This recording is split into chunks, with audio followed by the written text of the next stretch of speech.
Okay, so now we're going to be doing topic 5.3, which is corporations. We've already talked about sole proprietorships, partnerships, and franchises.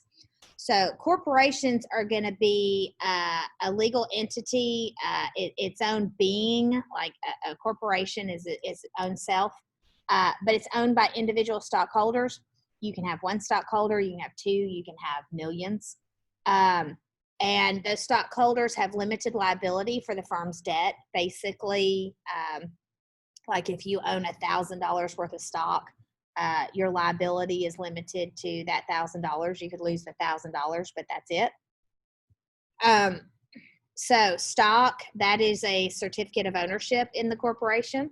If you own one stock in Apple, then technically you own part of Apple Corporation. There's two types of corporations. You have closely held. I also call them privately held, and then publicly held. If it's closely or privately held, that is one where you're incorporated, but only a few people hold the stock, and they usually are the family members or the people that own the company or running the company. This is what my father did. He was incorporated, and he and my mother owned the stock. It was not publicly traded. That's why I said privately held corporation. If it's a publicly held corporation, then they sell the stock on the open market. It's on the stock exchange. Anybody can buy it. A lot of times you'll hear closely held corporations going public, and that would be where, you know, if I owned all the stock in my company, I decided to sell maybe 49% of it. Publicly, as long as I kept 51%, that's where I'd be in control of the company still. That's where you hear about takeovers. When somebody buys up huge chunks, they get 51%. They take over control of the company. You have to watch stock when you're publicly held. A bond, this is a formal contract where you promise to repay borrowed money with interest at fixed intervals. It's a definite contract. You can't get paid out early. It's a set amount. Certificate of incorporation, you have to get a license from your state to be incorporated. And dividends. If you own stock, you actually, if the company is making money, you can get dividends paid out annually if you own stock. So that's another reason why people will hold stock is if the company's doing really, really well and they're making profits, then you're an owner, you profit share. So you can receive large dividend checks or small ones, depending on how much stock you own. LLC, I talked about this the other day. This is a business that you pretty much can operate like a sole proprietor or partnership. But it gives you the limited liability where they cannot come after your personal property, sue you and get your personal property. But you're not paying corporate income tax. You're actually paying taxes on your personal income tax statement. So you have a lot of flexibility there, but you get that protection. You got two types of mergers going on.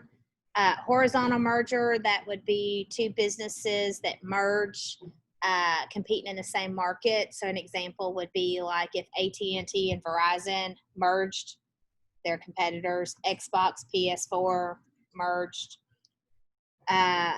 Vertical merger would be where somebody absorbs another business. Let's say if you have a camera, let's say Nikon buys out a startup company that's coming up with a better lens, camera lens or something, and they don't have that technology, so they buy out that company to get that one piece of technology to make their camera better. That'd be a vertical merger. Conglomerate, that would be combining three or more businesses that are unrelated products. PepsiCo is an example because they own Taco Bell, Kentucky Fried Chicken, Pizza Hut, and then obviously Pepsi, because you got pizza, tacos, and chicken. They're kind of unrelated, but they're food. That's a conglomerate. And then multinational corporations, those produce and sell goods and services in more than one country. And Coca-Cola does that. Pepsi does that. McDonald's, there's several. Yeah, Chick-fil-A. Chick-fil-A is going into Jamaica. So corporations, you got a variety of businesses. Does your bread come from a local bakery, or is it a multinational? What about the car or bus you took? Those usually are multinationals. Yeah. So we've got different types of corporations. Most of them do factories, like here, what is that, Jiffy Cornbread? Yeah. So you got a nice assembly line here. They hire a lot of workers so they can produce goods on a large scale. Here is a corporation structure. So you got your stockholders. This is everybody that owns the company. They get to vote and hire the board of directors. So that's who is physically in the business running it. Actually, no, they're not. They meet. The CEO is there every day. He hires the managers, and the managers hire the employees. So these people right here are your everyday workers. The board of directors will meet every now and then. They do get paid. If you ever watch 2.5 Men, Alan was on the board of directors. He got paid $50,000 a year to be on the board of directors. Yeah. So advantages of the incorporation. You get advantages to both stockholders and the corporation itself. So that includes limited liability. Again, you can't sue these stockholders. They can only lose the amount of money they have invested in the stock. You can easily transfer ownership. I can sell my stock and get out of owning that company. You have the ability to attract capital. So if I want to sell more shares of stock, then I can raise more money for my business and longevity. So if we look at the stock exchange, it was started in 1817. The Dow Jones Industrial Average was first used in 1896. So this is like a collection of industrial stocks. So that like when it's going up, then that means those stocks are doing really well. When it's going down, that tells you, they're not doing well. The NASDAQ opened in 1971, so this is when the stock market started going electronic. 1987, so far, that's when we had the largest decline in the Dow Jones. Yeah, that wasn't good. Our first internet stock trade is 1994, so you actually can have an app on your phone and buy stock. And if you look in 2010, we're doing $2.3 trillion worth of volume on the New York Stock Exchange daily. That's a lot. That's a lot. And think about it, like stocks used to be traded in person and now it's electronically. Like the internet has just made the stock market boom. It really, really has. There are also disadvantages to corporations. It costs a lot of money to incorporate. You need to get a lawyer. You've got to file for a certificate of incorporation. You've got difficulty of startup. You get double taxed. So you pay corporate taxes. Then, like if you're a stock owner, you pay taxes on your dividends. You could lose control by the founders. Someone could take you over. You've got legal requirements and regulations. The government likes to tax corporations a whole lot more than sole proprietorships and partnerships. But corporations have been around forever. So if you look here, this is the English Virginia Company. So this was before we were even a country.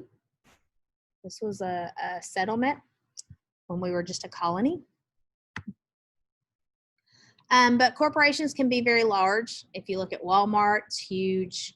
If you look at Microsoft, all those, Apple, they're huge. So a lot of times they become huge by mergers, and you've got horizontal mergers, vertical mergers, and again, conglomerates. I actually remember these, Office Depot, because like many of you probably know Office Depot and Office Max, and they look like the exact same. Their logos look the same. Their colors look the same. It's just Depot and Max. Office Depot and Office Club merged in 1990. Actually used to order from Viking Office Products. They were more wholesale, direct to businesses, whereas Office Depot was more retail. So when they purchased Viking Office Products, that gave them more direct to business, the direct to business aspect. And then they merged with Office Max in 2003. So then they kind of had the leg up on all of the retail. And now they've got Staples as their big competitor.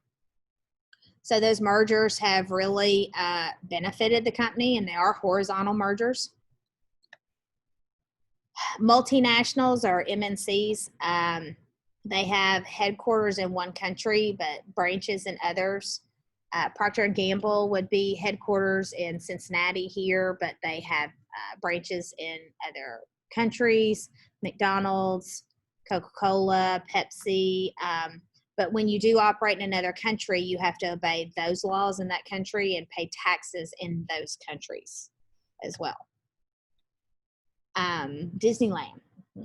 There's I think seven Disney Worlds across the world. Yeah. So this is Paris. This is Disneyland Paris. Never been there. And that is 5.3. Yeah. Happy studying.